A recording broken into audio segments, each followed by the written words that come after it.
Hello. Today we are going to talk about the War of 1812, named so because it happened in 1812.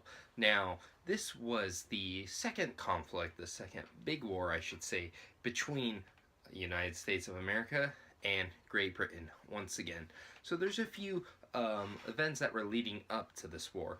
First off, one of the main causes was the impressment of U.S. sailors. Now, impressment was the policy where British ships would go on in the Atlantic Ocean. They would seize American merchant ships, accuse some of the sailors of being British deserters from the Navy, and take them onto their ships and force them to fight against France or just sail in the Navy.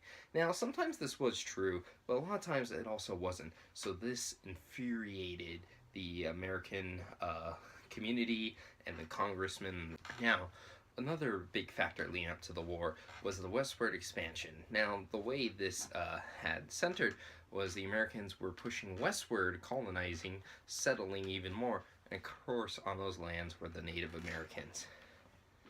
And what happened was the Native Americans were being influenced in part by the British, and the British were supplying the Native Americans with weapons. One such incident was the leader Tecumseh and his brother, the Prophet, who led a battle against General William Henry Harrison, who would also become one of our presidents later on.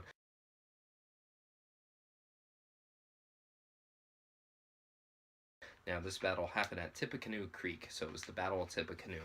And after the battle, they had discovered that there was British weapons that were given to the Indians.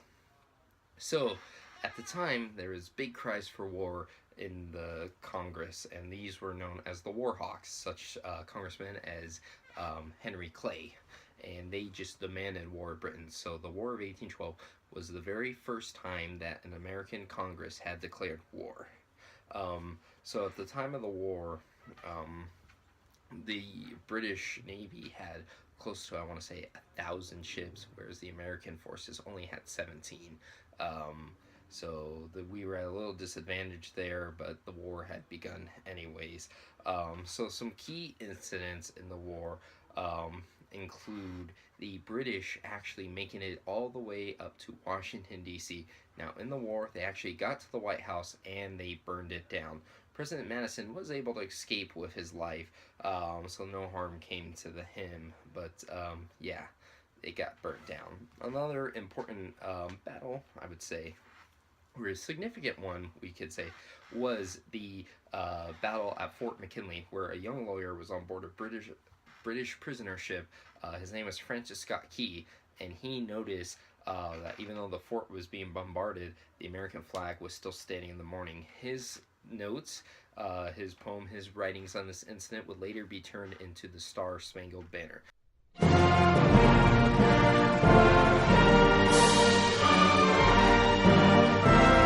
So the war had been going on for a while, and they were fighting up to Canada. Actually, they were fighting in Canada.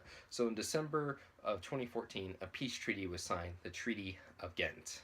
And this basically ended the war, almost ended the war, I should say. We'll get to that in a second.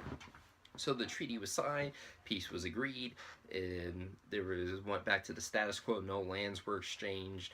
Now, I say the war went on because in January, the Battle of New Orleans happened between Andrew Jackson and his forces and the British forces. This was the biggest battle of the War of 1812. Battery fire on my command! Yes, command! Fire! And they kept fighting because communication was pretty slow back then. They had no telephones, obviously. Took news a long time to get out there, and there was no information highway, internet. So that's why the biggest battle happened afterwards. So this really helped launch Andrew Jackson's career, who would go on to become our 7th president. So there's your little summary of the War of 1812. Take care.